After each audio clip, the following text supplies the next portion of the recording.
Hey, there we go. Hi, everybody. Happy Tuesday and welcome to another hour of good nature. Oh, we've got tech support puppy here ready to help. He wasn't here 15 minutes ago and I could have used him. Nice to see y'all again. I know we were off last week, and actually, in case I forget to mention it later, we are off next week too. So no good nature on September 10th. I understand there's something else going on that night too. I believe a debate between some candidates running for an office. That's kind of high up. So use your time wisely next week or enjoy some time off. And yeah, so if I forget at the end, we are not meeting next week. Next time we'll be together will be September 17th. So yeah, we've got some catching up to do. Let's start actually with an email that I got today. Keith and Rebecca had sent some news that I'm going to do via a screen share, and it has been just long enough that I gotta walk myself through how we do this. All right, we're sharing our screen.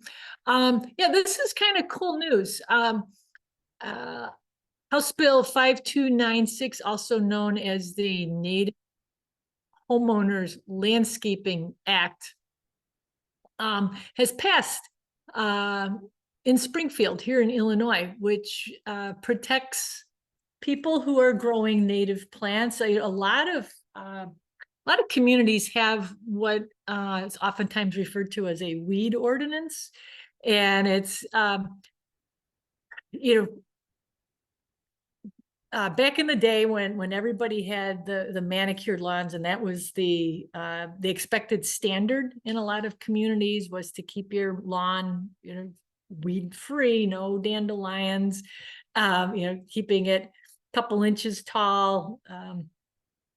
If it got taller than that, most towns around here would enact what they call a weed ordinance, and you'd get a little visit from code enforcement and you'd be told that you have to mow your grass. Well, with the advent of native landscaping and all the good things that come with it, the support for pollinators and just the general boost to the local ecosystems, a lot of towns have been making it easier for people who want to garden using native plants, which don't fit into that True Green or that Scott's Lawn Care, little package of monoculture turf grass. And so now it's not just at a local level, but at a state level, there is protection for those homeowners. And Keith, this is particularly timely because I actually just got an email today from our friend Kim. Some of you might know Kim Haig. She's the president of the local Wild Ones chapter, Greater Kane Wild Ones. She's trying to help a resident of Mill Creek in Geneva who has a lawn, a yard that contains a lot of native plants and is under fire from the developer of that community, company you might have heard of if you're local, called Shodine. And they are actually threatening to come in and tear out all of those plants and replace it with sod and then bill the homeowner. So sticky situation right there. Interesting thing. So where that home is located is in Blackberry Township. Blackberry Township doesn't have a problem with it. So I think this might be something where not just the local Wild Ones chapter, but maybe the Greater Wild Ones organization, as well as some of our state legislature people might be coming to help on that. It's something to watch. And if I hear anything more about it, I'll be sure and let you go. No, but yeah, if y'all would like to view what Keith sent here, it is, I can send you the link to this. There's actually a couple different things that I could share. So if you want, just let me know in the chats, and I will or send me an email, and I'd be glad to send you more information about it. But this was really good news for those of us who prefer a more natural approach to landscaping, and it's good for the local ecosystem too, because it's not just about the plants; it's about everything that relies on the plants, which is pretty much everything. We would all be lost without our native plants. Keith, I think you also sent some photos here. I got to get rid of our obligatory St. Charles Park District commercial there. Yeah, Keith, you were out with your camera, and I spotted a couple different herons here. Here we've got a great blue heron. I love how you captured its feet too. I don't know. This is gonna let me zoom in. Yeah. Herons, they're wading birds. So they don't have webbed feet in the sense that our swimming birds, our ducks, our geese, um, these guys, wade through the water, so they're not paddling with their feet, but they do have a little reduced webs here where their toes come together. Another thing, let's see if we can zoom in even farther. There is a claw that these guys use to groom themselves with. It's an adaptation on the nail on the foot, and it's like a little comb, and they use that to clean their feathers up. So these are birds that stab through the water to capture their prey. It might be a fish, it might be a frog or crayfish. All of these guys, they will also feed on land. They'll eat voles, they'll eat mice, they'll eat ground squirrels. I think, probably repeating myself, I know I've told this story before, but I know I haven't told it in a while. We were having a meeting at Hickory Knolls one day, and our human resources manager, very kind-hearted gentleman, I think we were even talking about sensitivity towards our coworkers and being good employees. And he looked out the window of the meeting room out towards the community garden plots, and he got this look of horror on his face. And what he was seeing, and what we all turned to look at, was a great blue heron that had caught a ground squirrel and whacked it on the ground and then swallowed it in front of us. So yeah, they do eat. Boy, I'm going off on a long tangent here. They do eat things besides aquatic organisms, but when they are mucking around in the shallows, if they're sticking their head through duckweed, if they're dealing with a fish that has a lot of slime coating on it, those feathers are going to get messed up. And they use the grooming claw, the nail on one of their feet, to rake through their feathers, and that releases a powder. They have down feathers that are called powder down, and that feather rakes that powder through the claw rakes that powder through the feathers, and it cleans them up nicely. As this guy or gal appears to be keeping an eye on you, and also probably the other eye watching what's going on down the water. Now oops, gotta unzoom that. Let's go to this one too. This one definitely was spotted by this great green heron. So again, we see the feet, and let's zoom in here. I gotta move the box out of the way here. Sorry about that. Here you can kind of see there's just a little bit of web here that it not so much for locomotion in the water, but it does help when you're standing in mud, walking through mud. It gives them just a little bit of lift, or just the same way like a snowshoe keeps you from sinking through a snowdrift. That little bit of web there will help keep that great, said it again, that green heron from sinking down into the mud, which is where we often find these guys. Great picture. This crest here is not usually up, but again, I think this little heron either knew it was being watched or was excited by something and popped it up there just to let us all know it knows what's going on around us.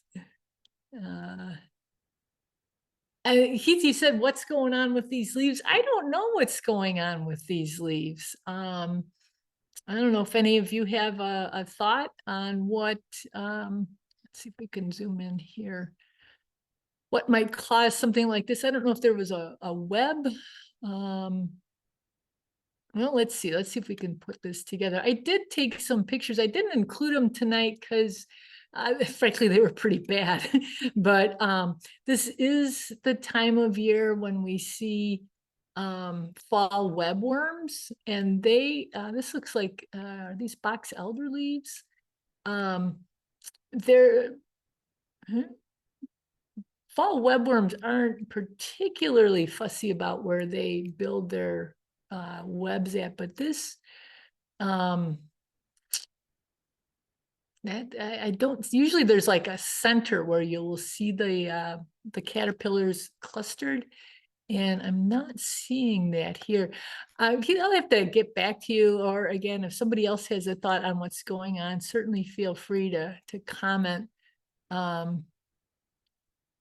But it's yeah, certainly noticeable, isn't it?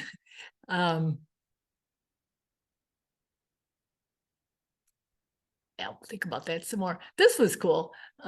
These pictures here show a very seasonal. You ever notice, like, the weather guys, they say seasonable temperatures instead of seasonal temperatures. So I don't know if this is a seasonal activity or a seasonable activity, but the goldfinches are feeding. A lot of the plants that we were enjoying the blooms of just a month ago have now gone to seed. So seed-eating birds like the finches are just having a heyday. They're in their glory. They're feeding on the heads of these plants. Is a great picture here. Let's zoom in. Like, yeah, I'm watching you.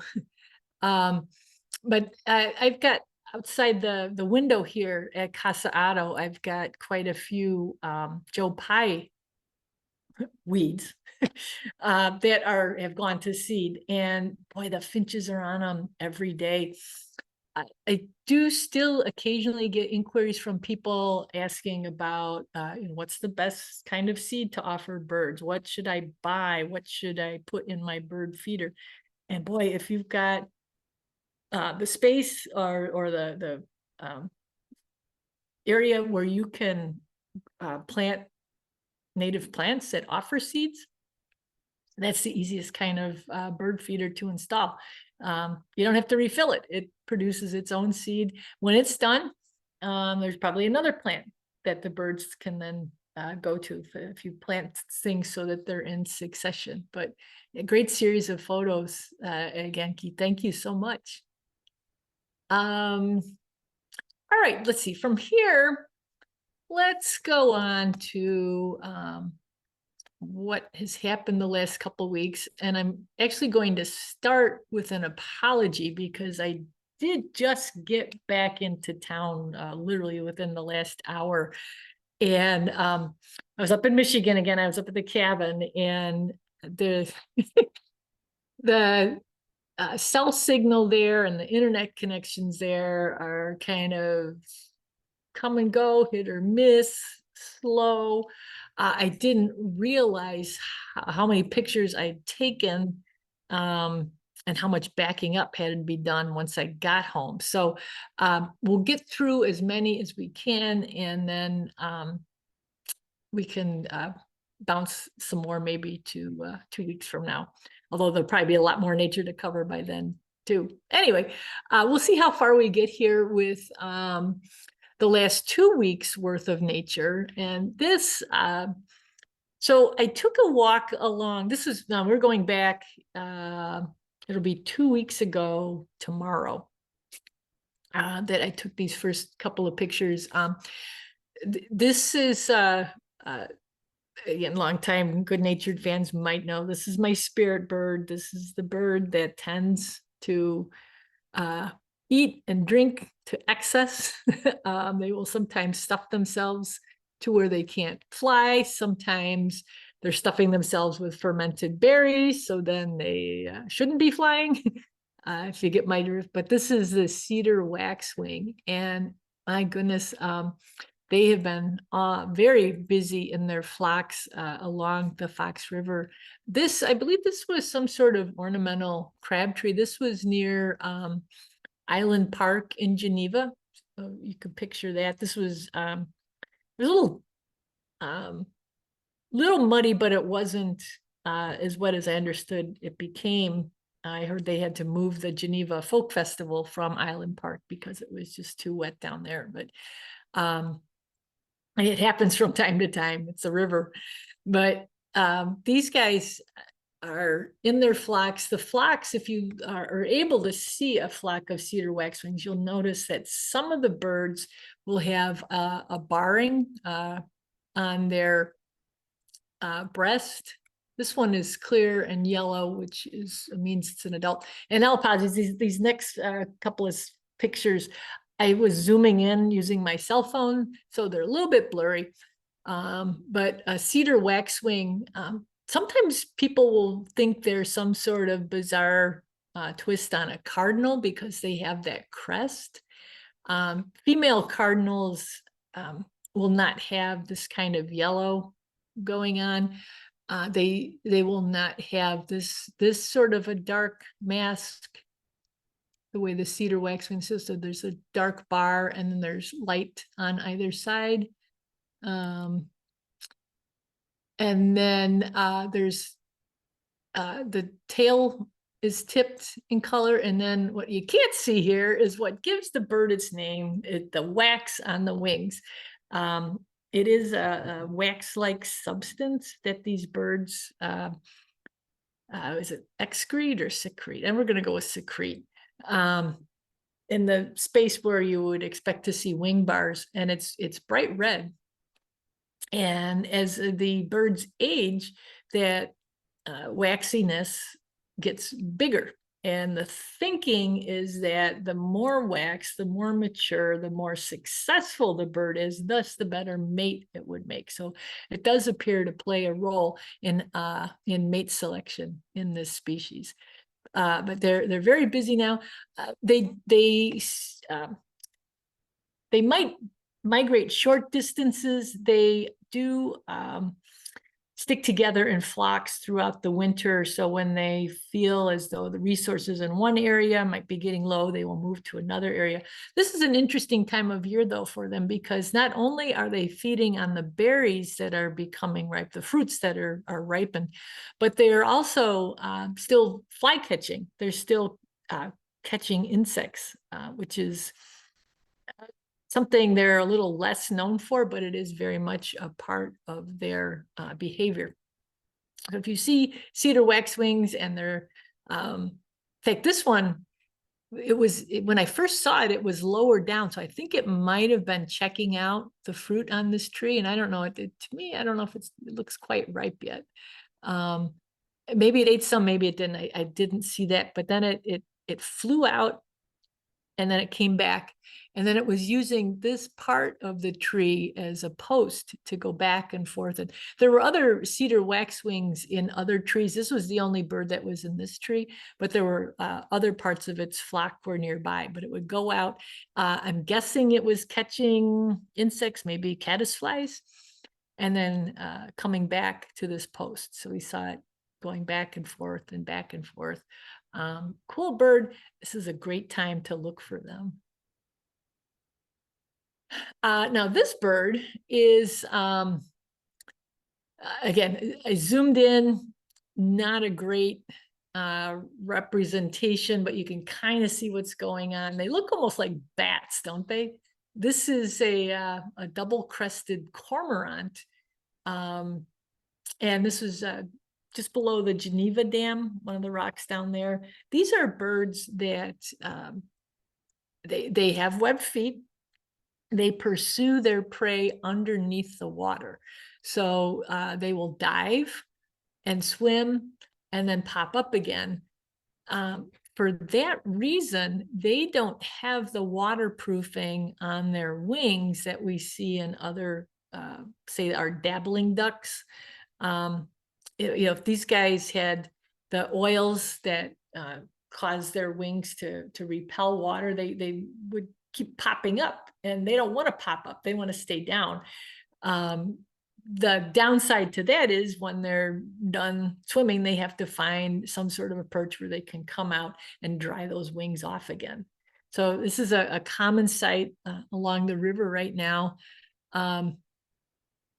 This is a common sight in our downtown areas. I remember I was at in the municipal building here in St. Charles, and we were having it was back when St. Charles was in the America in Bloom competition, and we were having a meeting with the mayor in the mayor's office, and I was sitting where I could look out the window, and I lost a good, I don't know, 5 minutes or so of the meeting because I was completely wrapped watching the cormorants jockey for position on the streetlights. Now, this is not St. Charles. This is actually downtown Geneva, but look for these birds. I've actually, I may resurrect a couple of columns about double-crested cormorants just because one, they're a cool bird.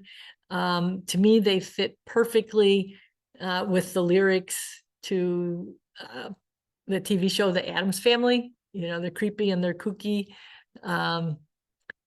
They also have another side to them. They have been much maligned over, not in just recent years, but going back over 100 years. People called these birds all sorts of bad names and blamed them for killing vegetation with their acidic guano, and also depleting fish populations. There's still parts of the country that will have cormorant shoots where they will just wholesale, shoot as many as they can. And it's, I don't know, I always get nervous when I hear stuff like I hear that about blackbirds sometimes too. So there's little government protection when crops are at stake. And even though birds are alleged to be doing a lot of damage, sometimes there's other factors at play too that are affecting what is perceived as a downturn in fish numbers or crops, grains. But anyway, they are very obvious right now. If we go back, let's go back to this one. Again, not a great picture. I was zooming in. That name double-crested cormorant is not, the name isn't as fitting now as it is during the breeding season, because the crests are something that form kind of behind the eyes up here. There's on either side, there's a crest that pops out. In fact, I was thinking about how that feature reminds me of Grandpa Munster's hair. And I don't know, as I'm formulating this column, I don't know if it's good to mix TV metaphors like that, because again, the Addams Family, creepy and kooky, definitely fits how people perceive this bird. But yeah, during the breeding season, they always remind me of Grandpa Munster, because that's how I spent my childhood. All right, so this, actually, let's go forward for a second. This is what caught my eye. The same walk. I was coming back to my house from the river, and I saw this on a driveway. And it's a little old ant. He's not moving a rubber tree plant. He's moving a dead fly. But I tell you, it was absolutely fascinating. Look at the size difference between these two creatures.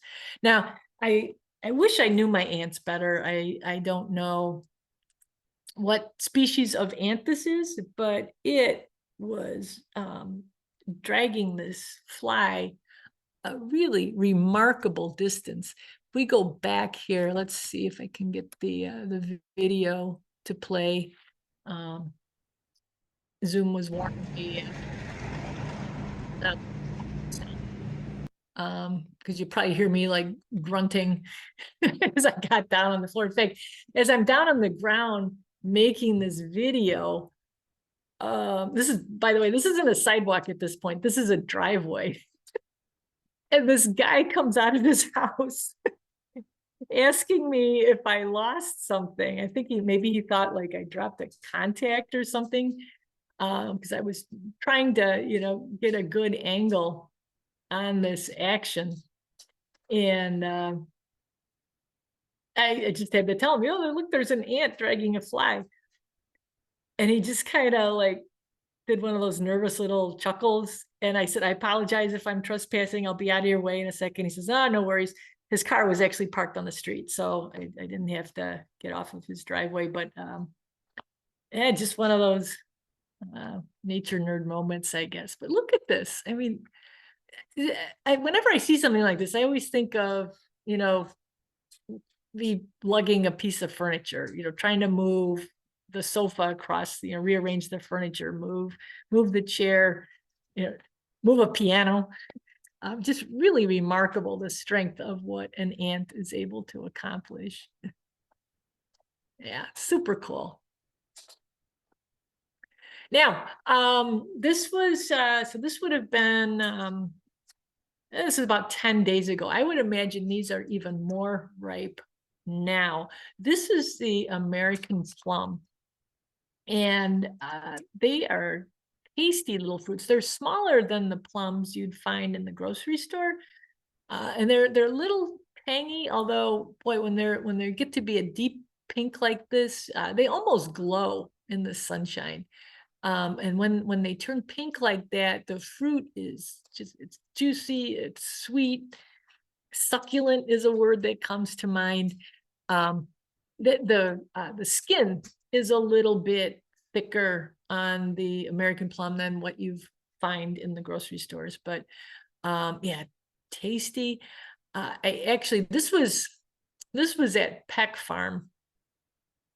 Now I know a lot of our parks, including the St. Charles Park District, we always stipulate, you can't take anything with you. However, I know for a fact that our restoration crew wholeheartedly endorses the consumption of the American plum because it helps them. If you take those plums and eat them, and then you take the seeds with you too.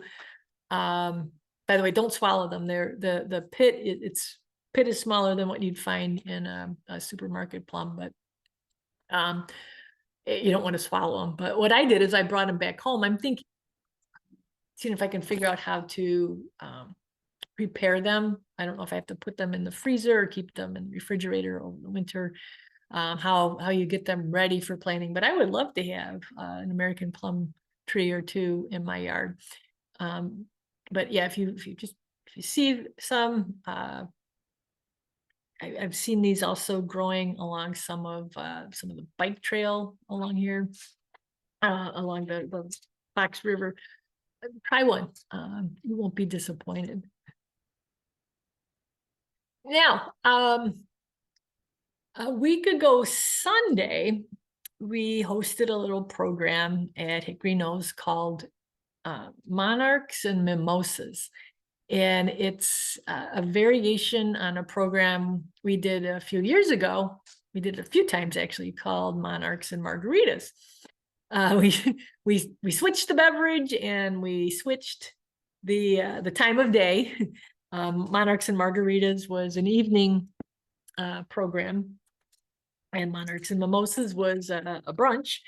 But the gist of it was the same, although this year, unlike in years past, we didn't have any monarchs. The numbers have still remained low, although I have a couple of friends who've been keeping an eye out, and just in the last, I would say 2 to 3 weeks, they have started noticing eggs and caterpillars.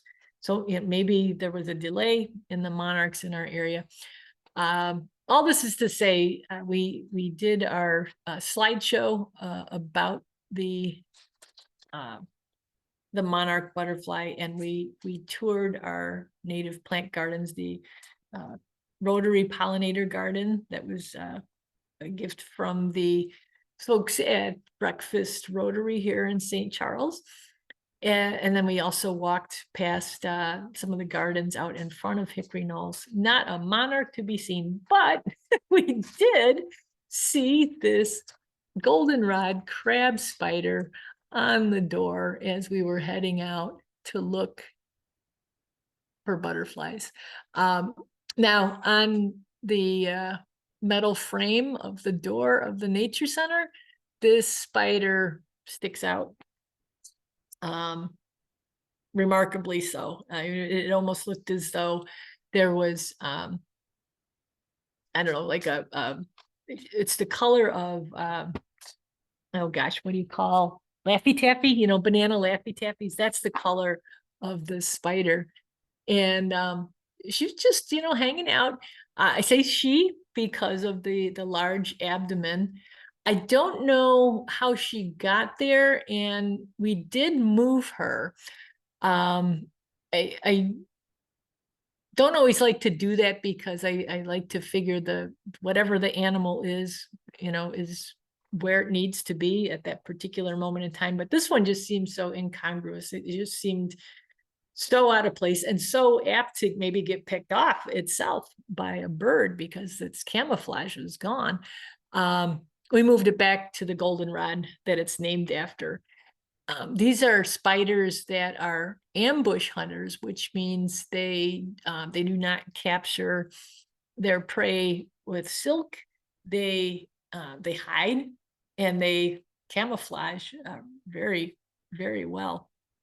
And when an insect comes to visit the flower that they're on, in this case, goldenrod, they pounce and they grab it. Now, a lot of times, yes, it is a pollinator. They do eat a lot of bees, but they eat flies. They eat, whatever they can catch. And they are just another piece in that fabric of life that surrounds us. This one, I was wondering, we as we moved her over to the goldenrod, we were of course then all aware of where she was because we put her there. But we were wondering, had we not placed her there, would we have noticed that she was hanging out on the goldenrod? That's how good that camouflage is. Just not on a door frame. Okay, so now we're moving up north. I forget I put this in here. So I headed up with my dogs and my turtle. That's Arthur. We're coming up on 46 years together. So my plan was to actually bring the dogs, the cat and the turtle. Dogs are super easy. They love to jump in the car and go wherever, wherever the destination is, they're up for it. The turtle, he didn't have much choice. He just, got in a box and rode in the car for 6 hours. The cat, I had planned, I thought I had this exquisite detailed plan to take Jimmy up north. I had his crate already. I had a little portable litter box for him. I had food, I had water. The only thing I didn't have was Jimmy. He got hip to my plan and disappeared himself. He made himself very scarce. He actually ended up in the box springs underneath my bed. I left more than 2 hours later than I had intended to, without the cat. And thanks, Audrey, if you're on tonight. My next door neighbor was able to come over and make him. I said I was prepared to just let him be alone for a week because that's how aggravated I was, but he, now that we're home tonight, he actually, I think he's even glad to see the dogs. I think he did get a little lonely, but of course he won't figure out that it was his own doing. But anyway, that's the kickoff to our look at Michigan wildlife. This is a cool little bug. It's a type of ground beetle. Now, again, this is the Upper Peninsula of Michigan, and since I bought this property, I have been just absolutely astounded at the lack of invasive creatures, the lack of non-native things, the lack of garlic mustard, the honeysuckle, the buckthorn. I was a little surprised when I figured out what this insect was. This is a European ground beetle. And I thought, oh, well, how did this get here? Because so far everything that I've been able to key out or otherwise figure out what it is, whether it's a tree, herbaceous plant, the birds. I haven't seen any house sparrows up there. I haven't seen any starlings up there. I thought, wow, a European ground beetle. I wonder what its story is. Well, I did a little digging, and it has been widely introduced in the United States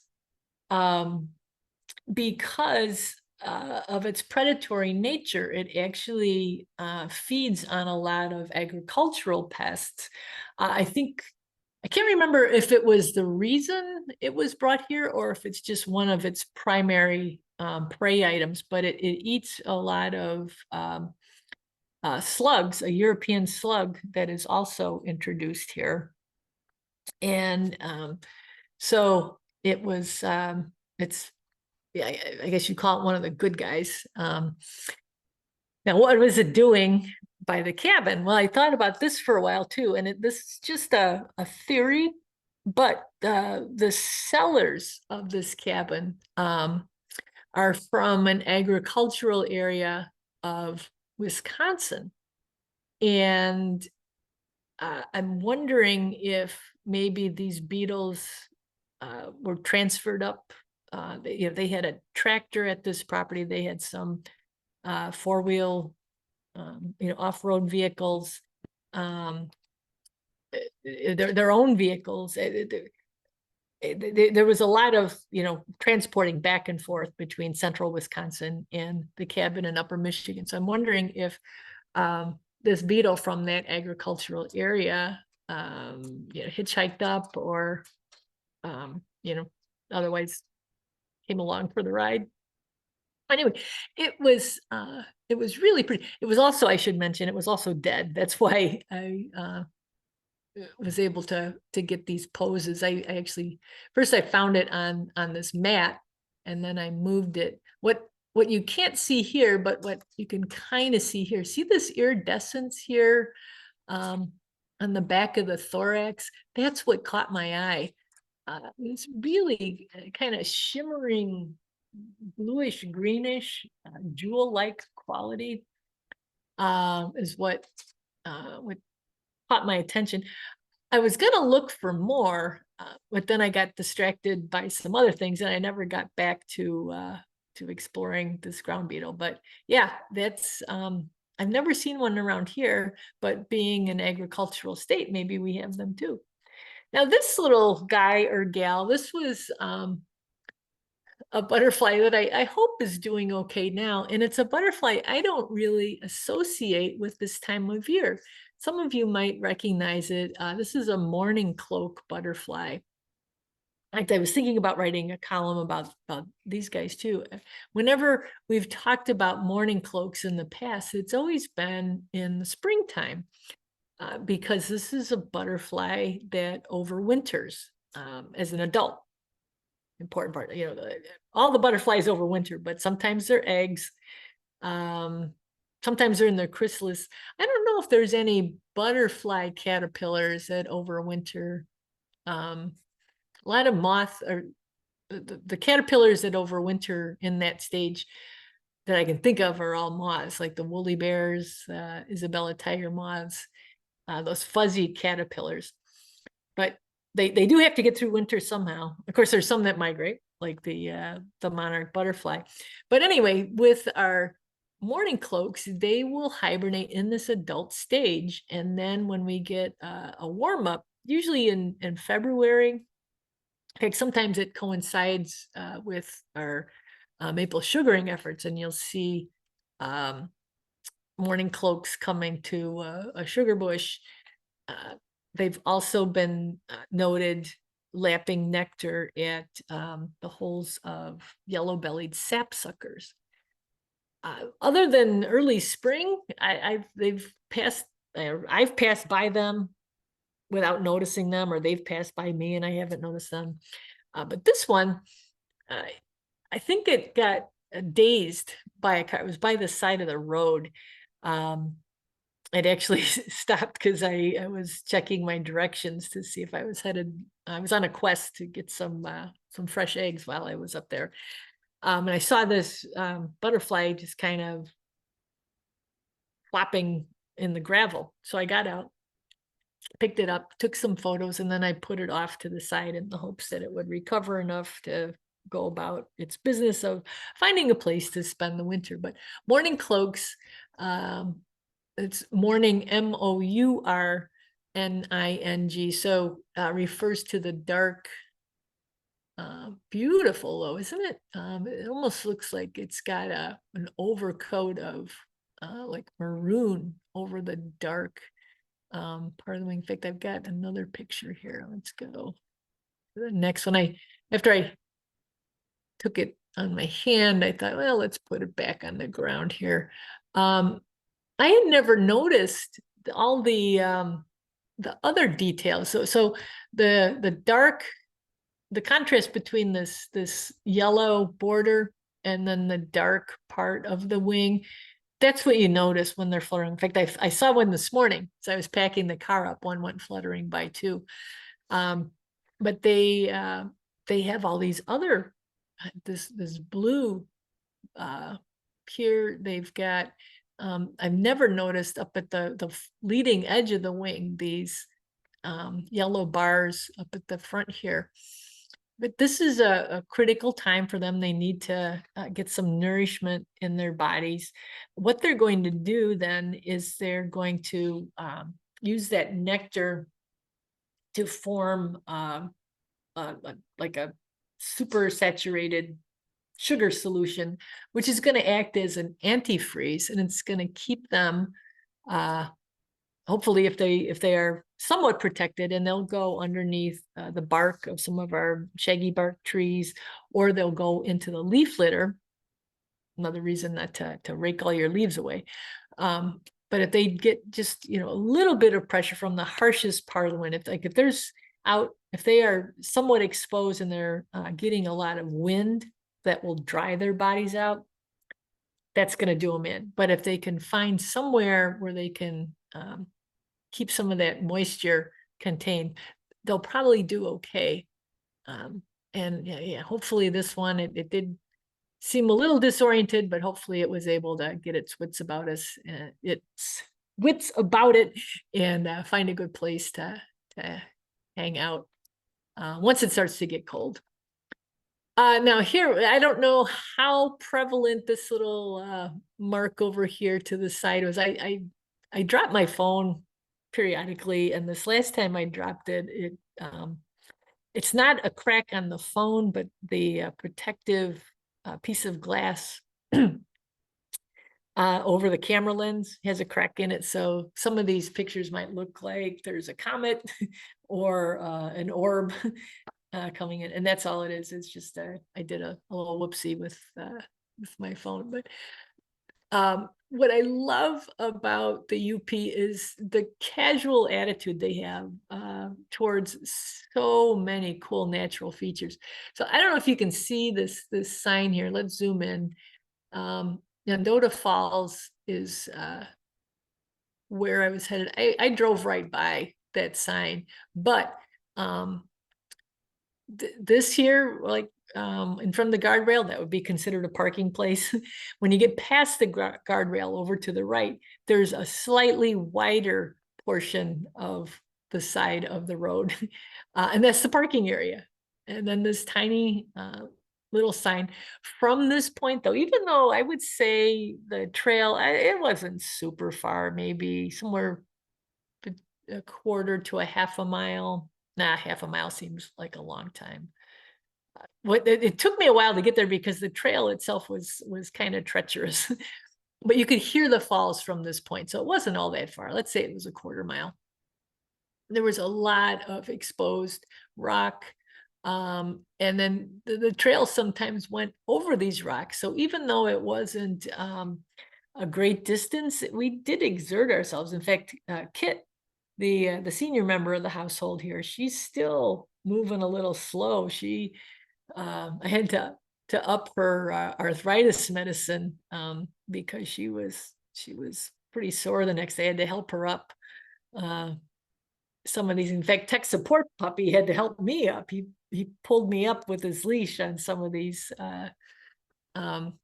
outcroppings here. And then there was stuff like this, trees that had fallen over the path. And there was like, do we bend down and go under? I guess enough people have decided now we're just going around, that a new path is forming over here to the right. No, to the left.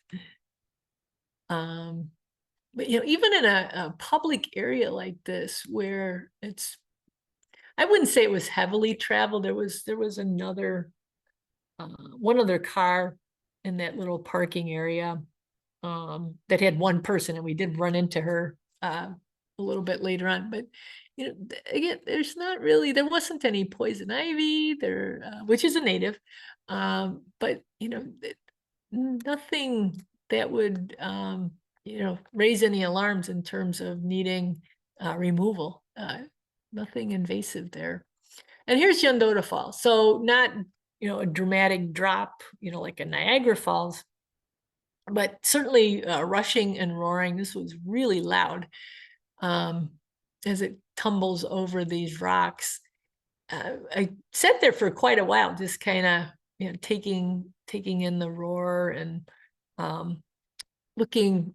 There are occasional, like over here, there was a tree that had fallen in. I got started thinking about our trees here in suburbia and how they have their struggles that they have to deal, like our parkway trees have to deal with road salt, and we've got insect pests like emerald ash borer. But life up here isn't easy either. This root was attached to this tree, and here it is coming down over here. And there could come a time when this tree just loses hold and it comes toppling down too. It's really was just to me very striking how these trees are able to find what they need and flourish. That tree that's been there for decades, and it's still hanging on, even though there were roots going the other way too. Just enough duff, other fallen needles and things give it just enough nourishment that it can continue to grow and hold on and find its way through the cracks there in the rocks. Isn't that cool? And then there was this. I saw this. I thought of you guys. As one of the things I was doing as I was driving up there, and I honestly I didn't see as many. I didn't see any, which I was a little surprised at. Around here, the osprey really like to nest on cell towers around here. Up there, ospreys. I didn't see any cell towers that had any sort of nests on them, but maybe they're just waiting for the right electrician family to come along to move in. All right, let's stop. All right, let me move this out of the way. Let's stop the share. And we'll come back. Got a couple of chats here.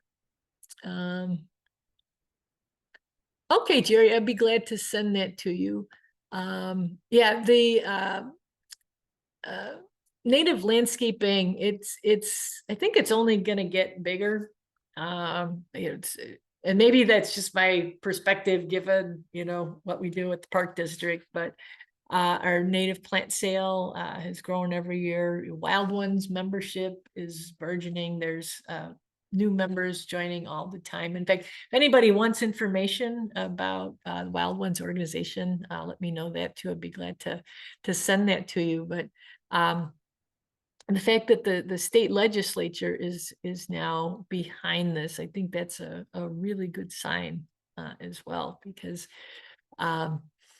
it was tough. In fact, boy, I remember as a kid, there were a few houses. I grew up in Wheaton, and Wheaton is very neat and tidy. There's a lot of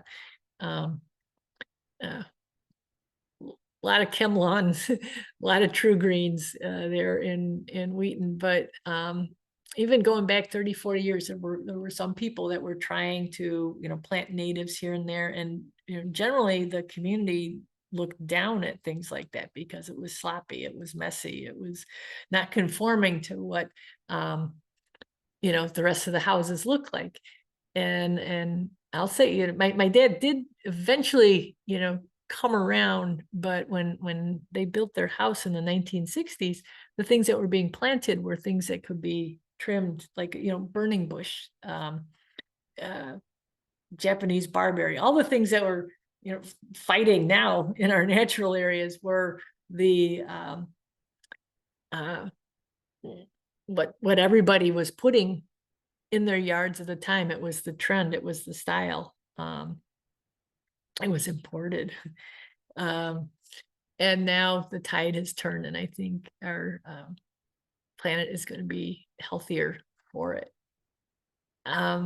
With that, I wish the rest of the pictures had downloaded, but we'll have something to look forward to in a couple of weeks. If nobody else has, got one more. Yeah. So Diane, cormorants and anhingas, I believe they're related. When you like when you look at a field guide, there's it proceeds through taxonomic orders, and so related birds are always going to be together, and anhingas and cormorants are always together. At the close to the beginning of the book, the more what are so-called, the more primitive birds. I don't know that we've ever seen any anhingas up here. They are a bird of, I always associate them with Florida. The first place, in fact, one of the only places I've ever seen them is down at the Ding Darling Refuge in Sanibel. But they adopt that posture, or they kind of are hunched and their wings are spread out. They do it for the same reason. So sometimes people up here will see a cormorant and think it's an anhinga. The other bird, that would be me. No, because I lived in Florida for a couple of years, and because they dive the same way, they dive down under the water, and I thought that's what the cormorants were. And so I definitely learned something new tonight. Well, cormorants and anhingas, very similar. Sometimes people see cormorants and think they're loons, because loons dive, loons sit low in the water. You don't see loons. Another thing with cormorants, loons, and anhingas, their legs are situated farther back on their bodies. Okay. They can't really get out and walk around. A duck, a mallard duck, their legs are pretty much in the middle of their body. They're balanced. But a cormorant, they can perch, but you don't see them walking around because of the way their legs are. And their legs are, having them at the back of the body is a great place. They get a lot of power pushing from back there as they're swimming and going after the prey underneath the water. You'll also notice they've got a little hook on their bill, Okay. and that helps them grab, you know, whatever they're going after too. Okay. I'll have to do some more research. Yeah, check 'Cause I it out. didn't know the And now's a difference. great time because all the babies have grown up there flying around like the adults too. Okay. Well, they All will right. be. Well, thanks for that. You betcha. And let's see. Are there many ospreys in King County? So Sandra, yeah, they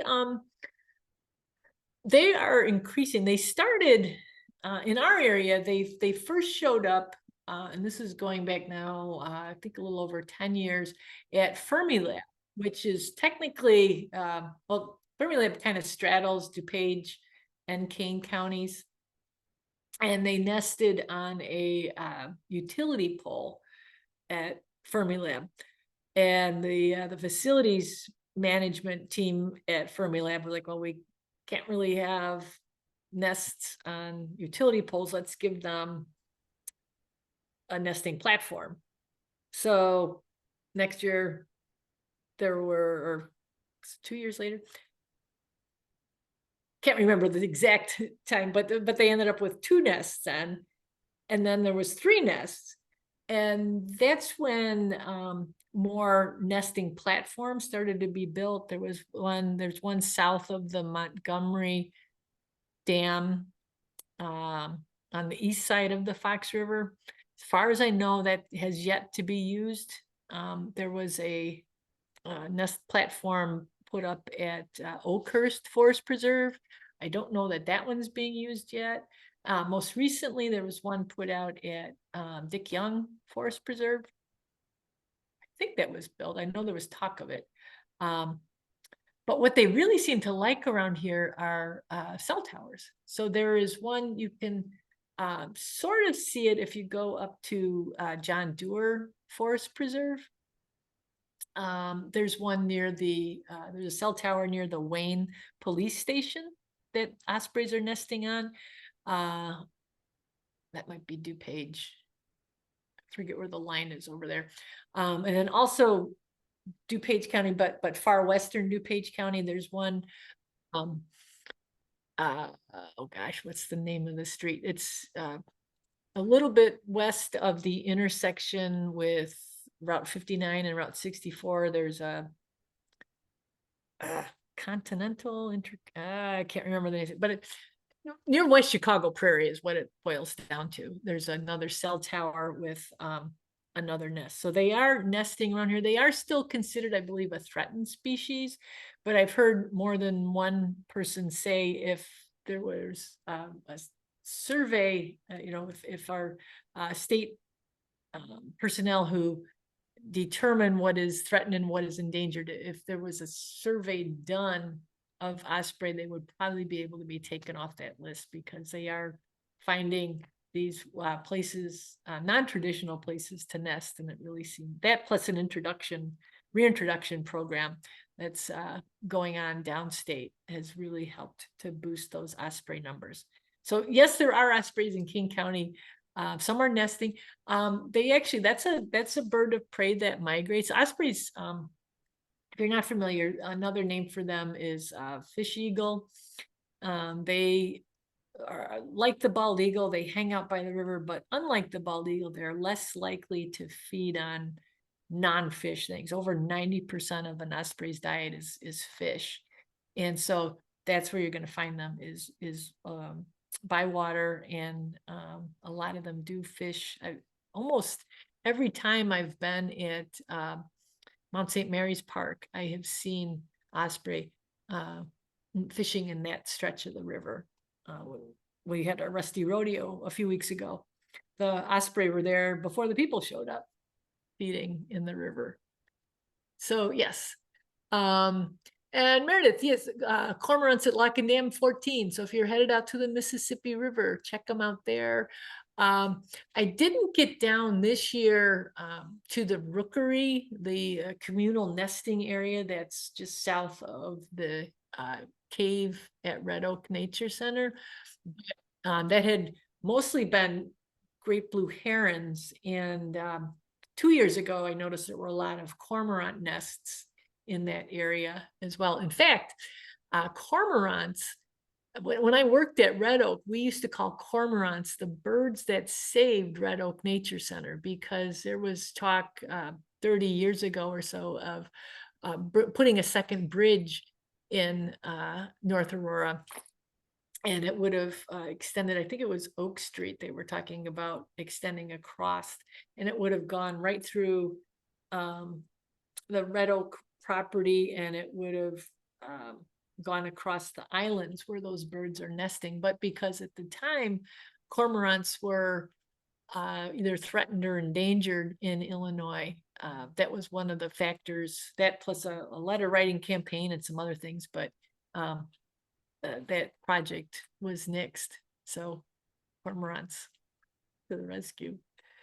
Yes, Dick Young is up. Thanks, Meredith, for that. So yeah, that was, I believe, a project of the King County Forest Preserve Foundation.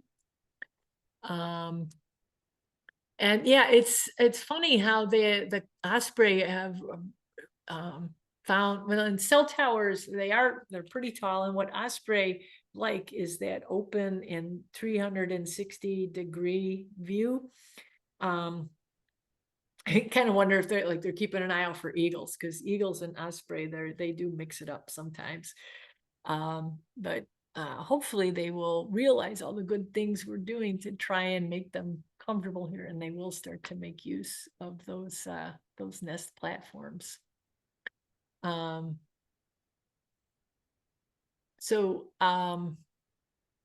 Do the ospreys, cell tower, from what I've heard, the ospreys are, well, one, they're protected, and two, I have a friend whose husband was a cell tower technician for a number of years, and he said they would always adapt their maintenance schedule to when the birds aren't here. So they will be leaving as we get into September. They are going to take off, and they migrate some distance south. And so there's a number of months where if things need to be done on the cell towers, they're able to do that. So they adapt their schedules around the nesting schedule of the birds. And now I can't say for sure if there's any damage that's done to the tower. I haven't heard that that's been an issue.